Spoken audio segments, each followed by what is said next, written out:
అందరికీ నమస్కారం. తెలుగు ప్రజలందరికీ హ్యాపీ న్యూ ఇయర్. 2023కి వీడ్కోలు పలికి 24లో ప్రవేశించాం. ఈ సంవత్సరం మనందరికీ మోస్ట్ ఇంపార్టెంట్ సంవత్సరం. 5 ఏళ్ల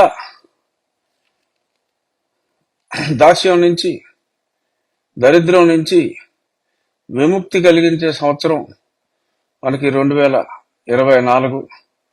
ఒక రాక్షస పాలనకి స్వస్తి పలకాల్సిన సమయం ఆసన్నం అవుతోంది. ఇంకా 90 రోజుల లోపు మనకు ఎన్నికలు సమీపిస్తున్నాయి. 60-65 రోజుల్లో నోటిఫికేషన్, ఆ తర్వాత 100 రోజుల లోపు ఎన్నికలు సమాప్తం అయ్యే అవకాశం ఉంది. కనుక మనం అందరం ఎన్నాళ్ళు ఈ దిక్కుమాలిన జగన్నాథ చక్రాల కింద నలిగిన మనకి స్వాంతన చేకూర్చే రోజు ఈ సంవత్సరంలోనే రాబోతోంది. సో కాబట్టి రెడీగా ఉందాం. పక్క రాష్ట్రంలో చూసాం, అభివృద్ధి ఉన్న అహంకారానికి ప్రజలు మరి ఏ రకంగా సమాధానం చెప్పారో, ఇక్కడ అభివృద్ధి లేని అహంకారం. సో కాబట్టి ఇన్నాళ్ళు ఓపిక పట్టి ఉన్నారు జనం. మరిప్పుడు ఇప్పుడిప్పుడే అందరూ బయటపడి ఓపెన్ అవుట్ అవుతున్నారు. ఈ కొత్త సంవత్సరం ఈరోజు మరింతగా మన భావాల్ని ఓపెన్ గా తెలియజేసే తెగువ భగవంతుడు మనందరికీ ప్రసాదించాలని, ఎల్లప్పుడూ శత్రువుకి సహకరించే అతని పోలీసు సహచరులు, వారు కూడా మనందరి శత్రువు సెలవు తీసుకోబోతున్నాడు అన్న నిజం వాళ్ళకి తెలిసింది. సో వాళ్ళు కూడా జాగ్రత్తగా ఉంటారు. అయినా జాగ్రత్తగా ఉండని వాళ్ళు ఎవరన్నా ఉంటే వాళ్ళు ఖచ్చితంగా శంకరగిరి మాన్యాలు పడి పోతారు. పట్టిస్తాం వారికి. మనల్ని ఎన్ని హింసలు పెట్టారో వాళ్ళు కూడా అటువంటి నాయకులు గాని, అటువంటి వారికి సహకరించిన పోలీసులు గాని డెఫినెట్ గా అటువంటి ఇబ్బందులే పడతారు. మై డియర్ పోలీస్ బ్రదర్స్, దయచేసి ఇప్పటికైనా మనుషుల్లాగా మారమని కోరుకుంటున్నా. మారకపోతే మారుస్తాం. అంతకుమించి ఈరోజు పోలీస్ సోదరులకి మళ్ళీ ఏదన్నా మాట్లాడితే వార్నింగ్లు ఇచ్చారంటున్నారు. వార్నింగ్లు కాదు, విన్నపం ఇది. వినకపోతే అది మీరు వార్నింగ్ అనుకున్నా ఏమనుకున్నా అది మీ ఇష్టం. బట్ మేం చేసేది అయితే నీతికి సపోర్ట్ చేయండి, నిజానికి సపోర్ట్ చేయండి అనేది ఈ కొత్త సంవత్సరం సందర్భంగా పోలీస్ సోదరులందరికీ నా ప్రజల తరపున నా హృదయపూర్వక విన్నపం. మీ నాయకుడి ఫ్లెక్సీలు ఉంచండి, కానీ మా ఫ్లెక్సీలు పీకేకండి, దగ్గరుండి పీకించకండి. సో ఇది. ఇక మన రాజకీయాల విషయానికి లైట్గా ఈ కొత్త సంవత్సరంలో కాస్తైనా స్పృశించుకోవాలి. కాబట్టి ఎట్టి పరిస్థితుల్లోనూ రాబోయే ఎన్నికల్లో అద్వితీయమైన విజయాన్ని తెలుగుదేశం, జనసేన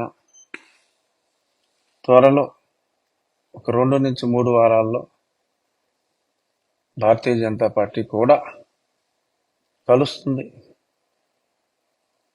అందరూ ఊహించినట్టే మంచి కూడా, ఇక్కడి నుంచి మంచి సంఘటనలు కూడా జరుగుతాయి. చెడుని మర్చిపోదాం, మంచిని స్వాగతిద్దాం. ఇది నా ప్రజలకు ఎంతో కొంత అపార్థం చేసుకున్న ప్రజలకు, అర్థవంతంగానే అపార్థం చేసుకున్న ప్రజలకు అర్థమయ్యేలాగానే ఆ అపార్థాల నుంచి మనం బయట పడతాం. డెఫినెట్గా ఒక విజయం ఇప్పటికే కన్ఫర్మ్ అయినప్పటికీ అద్వితీయమైన విజయాన్ని మనం చూడటానికి కారణం మరి జగన్మోహన్ రెడ్డి గారు విడగొట్టి తెలుగుదేశాన్ని జనసేనని విడగొట్టి పరిపాలించాలనుకున్నారు. కానీ తాను ఒకటి తలిస్తే భగవంతుడు ఒకటి తలిచినట్టు మరి షర్మిల రూపంలో యువజన శ్రామిక రైతు కాంగ్రెస్ పార్టీకి ఎవరి ఓట్లయితే వాళ్ళు గుంజుకున్నారో ఆ ఓట్లలో సరిపడా శాతం అంటే కన్సిడరబుల్ పర్సంటేజ్ మళ్ళీ తిరిగి కాంగ్రెస్ పార్టీ తీసుకోబోతోంది. ఇక్కడ టికెట్లు ఇవ్వని వాళ్ళు చాలా మంది, అట్లీస్ట్ ఒక 25 మంది ఆ పార్టీ నుంచి పోటీ చేయబోతున్నారు. ఎన్ని రాయబారాలు, చేతులు కాలేక ఆకులు పట్టుకున్నట్టు ఎన్ని కాళ్ళ బేరాలు వాళ్ళ చిన్నాన్నని ప్రయోగించిన ఇక లాభం లేదు. డెఫినెట్గా Sharmila is going to split considerable votes. So ఆ స్ప్లిట్ అయిన ఓట్ల శాతంతో ఒక భయంకరమైన పరాజయాన్ని యువజన శ్రామిక రైతు కాంగ్రెస్ పార్టీ చూడబోతోంది. ఇది ఈ నూతన సంవత్సరం నేను మనస్ఫూర్తిగా అందరికీ చెప్పే శుభవార్త. డబ్బులు ఇస్తారు, తీసుకోండి. ఓటుకి డబ్బుగా తీసుకోవద్దు. మీకు రావాల్సిన బాకీగా తీసుకోండి. మీ మనస్సాక్షికి ఓటేసే విధంగా ఈ కొత్త సంవత్సరం చాలా అనుకుంటాం. చాలామంది నేను వాళ్ళ నుంచి గట్టిగా వాకింగ్ చేసేయాలి, 10 కిలోలు తగ్గిపోవాలి, లేకపోతే ఏ రకరకాల నిర్ణయాలు తీసుకుంటాం. మీరు ఈరోజు తీసుకోవాల్సిన నిర్ణయం, ఏ నిర్ణయం తీసుకున్నా ముందు తీసుకోవాల్సిన నిర్ణయం మన ఓటు ఇప్పుడున్న పార్టీకి వేయకుండా కూటమికి, తెలుగుదేశం, జనసేన,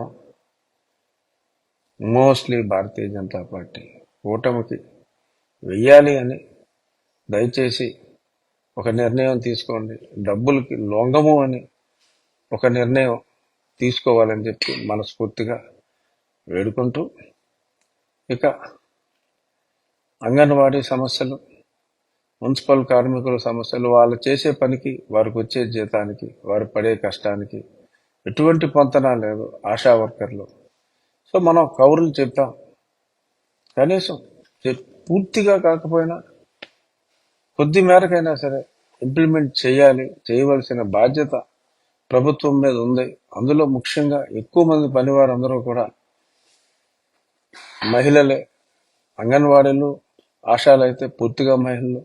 మున్సిపల్ కార్మికుల్లో కూడా మహిళలే ఎక్కువ మంది ఉన్నారు కాబట్టి, సో మహిళల గురించి అయినా సరే ఈ కొత్త సంవత్సరం వారికి శుభవార్త చెప్పాలి అని చెప్పి ప్రభుత్వాన్ని కూడా కోరుకుంటూ, మీకు అంగన్వాడీలు, ఆశాలు, మున్సిపల్ కార్మికులు ఇంత కష్టపడుతున్న మీకు ప్రతిపక్షాలు ఆల్రెడీ సంపూర్ణ మద్దతు తెలియజేశారు. ప్రజలందరి మద్దతు కూడా మీకుంది.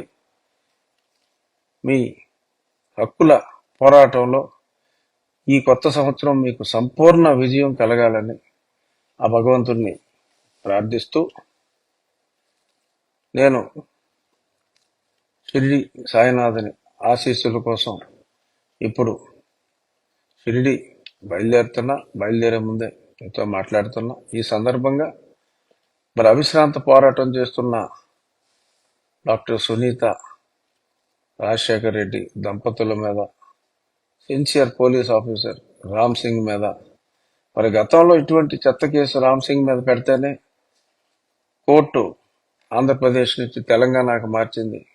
అయినా లెక్క చేయకుండా తిరిగి వాళ్ళ మీద మళ్ళీ కేసులు పెట్టి ఛార్జ్షీట్ కూడా వేసినట్టుగా మరి మనం వార్తల్లో చూస్తున్నాం.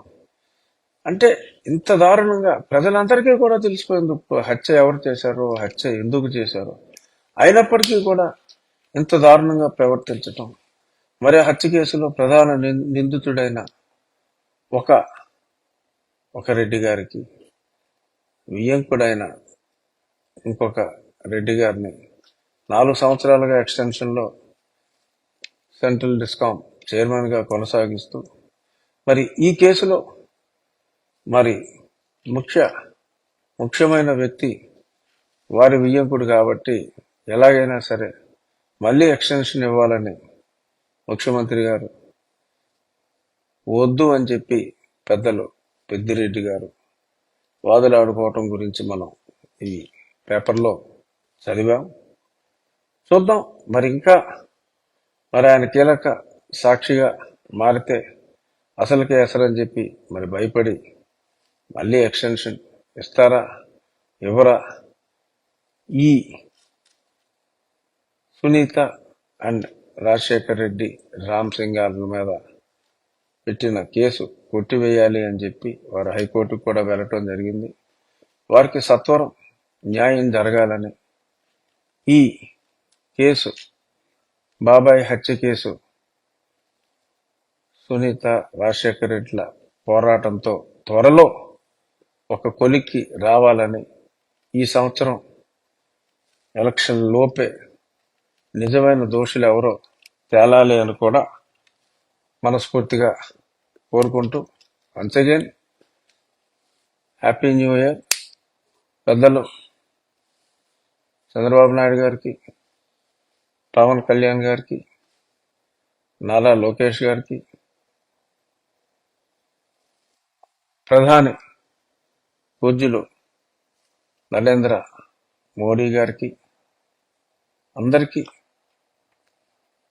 ప్రజా సంక్షేమం కోసం పాటుపడుతున్న నాయకులందరికీ, మరి ముఖ్యమంత్రిగా ఇదే ఆఖరి న్యూ ఇయర్ జగన్మోహన్ రెడ్డి గారికి, మనిషి ఎటువంటి వాడైనా ముఖ్యమంత్రి జగన్మోహన్ రెడ్డి గారికి కూడా నూతన సంవత్సర శుభాకాంక్షలు తెలియజేస్తూ రేపు కలుద్దాం.